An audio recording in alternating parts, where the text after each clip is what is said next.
अशोक गहलोत गुट, कोई सचिन पायलट गुट नहीं है। ये सब खड़गे गुट, राहुल गुट, सोनिया गांधी गुट। क्यों लोगों को भड़का रहे हैं यार? सब मिलकर चुनाव लड़ेंगे, किसी का उन्हें कोई संदेह नहीं है। और मुझे कहने में संकोच नहीं है, सरकार की अच्छी पॉलिसीज रही, अच्छा वर्क रहा और लोग उसको अप्रिशिएट भी कर रहे हैं। और जनता में अब उन पॉलिसीज को, उन जो हमने लॉन्च की हैं, उनको जनता तक हमारे कार्यकर्ता पहुंचाएंगे। अशोक गहलोत गुट, कोई सचिन पायलट गुट नहीं है।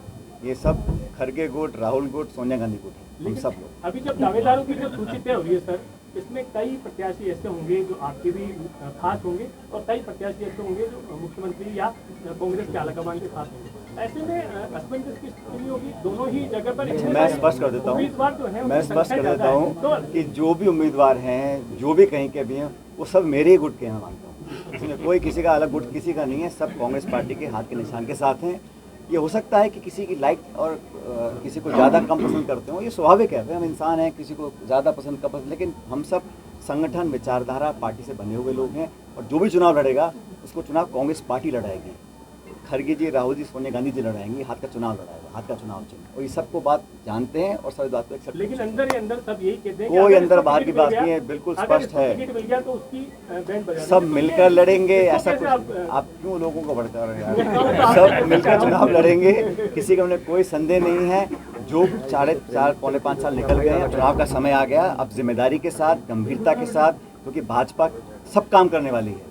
भारतीय जनता पार्टी के लोग, मैं जानता हूं, चुनाव जीतने के लिए कुछ भी कर सकते हैं। इसलिए भ्रमित करना, लोगों को भटका देना, जज्बातों को भड़का देना, आपस में आक्रोश पैदा कर देना, तनाव पैदा कर देना, ऐसे मुद्दे कैसे कैसे उठ जाते हैं। कभी का नाम बदल रहे हैं, इंडिया है, भारत है, अरे भाई दोनों ही नाम संविधान में लिखे हुए हैं। तो ये बेवजह की जो चर्चाएँ होती हैं, ये लोगों का ध्यान भटकाने के लिए होती हैं। इसलिए आम नागरिकों के लिए इस देश के प्रति कांग्रेस पार्टी की कुछ जिम्मेदारियाँ हैं। इस देश में आज संवैधानिक संस्थाओं को गंभीर चुनौती मिल रही है, उनको बचाए रखने के लिए, जमहूरियत को मजबूत करने के लिए।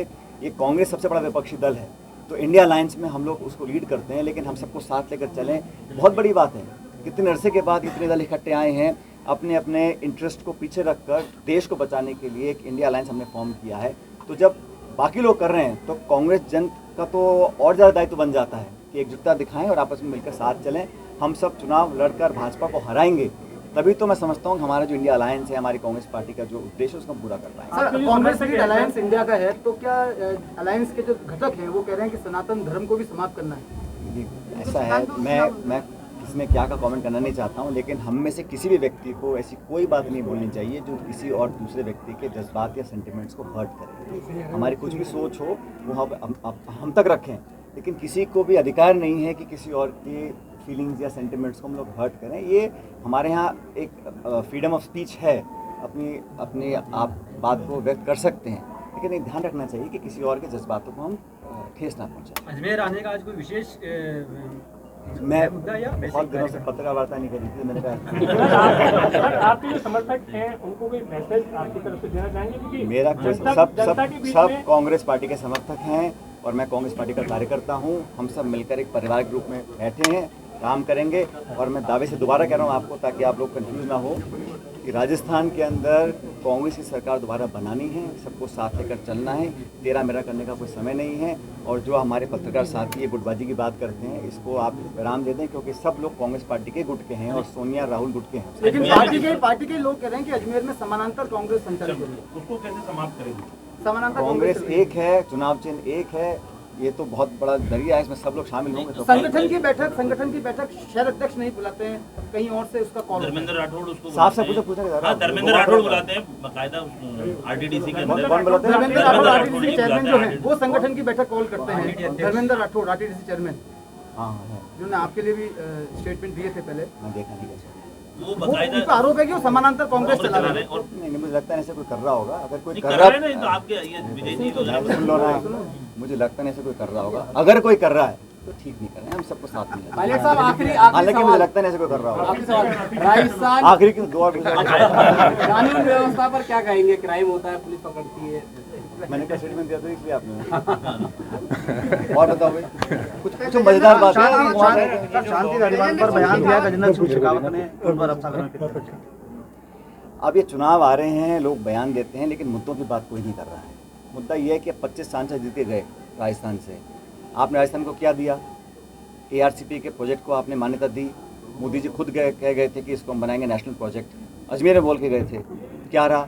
DPR बन गई, हम लोगों ने पैसा सैंक्शन कर दिया, आप करना नहीं चाह रहे हैं। और एक मंत्री ने तो बोला कि जब सरकार बनेगी तभी करेंगे। मतलब ये जो तरीका है ना काम करने का, ये मनमोहन सिंह प्रधानमंत्री थे, उन्होंने कभी पक्षपात नहीं किया। सरकार किसी पार्टी की स्टेट में हो, लेकिन फेडरल स्ट्रक्चर में इलेक्टेड गवर्नमेंट है, उसको आपको उसका जो शेयर है रेवेन्यू शेयर वो देना पड़ेगा, उसका जो डिमांड है देनी पड़ेंगी, उसको सहयोग करना पड़ेगा। पहले शेयर 90-10 का होता था, सेंट्रल स्पॉन्सर्ड स्कीम का, स्टेट स्पॉन्सर्ड स्कीम का, उसको हाफ कर दिया। हज़ारों करोड़ राजस्थान सरकार का जो है बकाया वो दिल्ली दे नहीं रही। हमारे सभी सांसद बच्चे जीत के गए लोकसभा के, उन्होंने क्या योगदान दिया है बताइए? कोई नई पॉलिसी बनाई हो, कोई राजस्थान को विशेष दर्जा प्राप्त हुआ हो, कहीं रेलवे लाइन सैंक्शन की हो, ERCP को सैंक्शन किया हो। और ERCP को लेकर मुझे लगता है भारतीय जनता पार्टी को अपना रुख स्पष्ट करना चाहिए। अब ये बहानेबाजी का समय नहीं है ना, आप अगर करना चाहते हो तो आप करिए। और हमने तो कहा कि हम जितना मांगे उससे ज़्यादा सहयोग करने को तैयार हैं, लेकिन उनकी नीयत में लगता है ये है कि बस चुनाव निकल जाए, उसके बाद हम निर्णय करें हाँ या ना का। मुख्यमंत्री के कामकाज को किस तरह से लेते हैं? और मैं कह रहा हूँ ना, अगर कामकाज अच्छा है तो अगली बार संभव यही होगा कि ये दो आपके अलग अलग सवाल हैं। हमारे यहाँ सरकार हमेशा एक कलेक्टिव गवर्नमेंट होती है, और इस सरकार हमारी जो काम कर रही है, हमारी पार्टी ने चुनाव लड़ा था, मैनिफेस्टो के आधार पर चुनाव जीते थे, जनता ने वोट दिया, हमारे घोषणा पत्र को पढ़कर उन नीतियों को क्रियान्वयन करने के लिए कैबिनेट और सरकार ने पॉलिसीज बनाई और लोग उसको पसंद कर रहे हैं। और मुझे कहने में संकोच नहीं है, सरकार की अच्छी पॉलिसीज रही, अच्छा वर्क रहा और लोग उसको अप्रिशिएट भी कर रहे हैं। और जनता में अब उन पॉलिसीज़ को जो हमने लॉन्च की हैं उनको जनता तक हमारे कार्यकर्ता पहुंचाएंगे। सरकार और सरकारी कर्मचारी एक लिमिट तक काम करते हैं ना, पब्लिक सेंटिमेंट बदलने के लिए कांग्रेस का वर्कर जो बूथ पे खड़ा होता है वो लाभार्थियों को जाके हम अपना कम्युनिकेट करें कि हमने अपना पार्टी के लिए सरकार ने किया है और पार्टी ने किया है, जनता तक पहुँचे। महंगाई अगर हम लोग कम कर रहे हैं, आज प्रियंका जी ने बोला ना मार्केट टाउन में, क्या ज़रूरत पड़ी है स्टेट गवर्नमेंट्स को महंगाई राहत शिविर लगाने की? क्योंकि केंद्र सरकार ने यहाँ पे डाका डाला है लोगों की जेब के ऊपर। 1200 रुपये का सिलेंडर बिक रहा है, एक समय टमाटर 200 रुपये का किलो हो गया था। तो सरकार की पॉलिसीज विफल रही हैं, इसलिए स्टेट गवर्नमेंट को करना पड़ रहा है।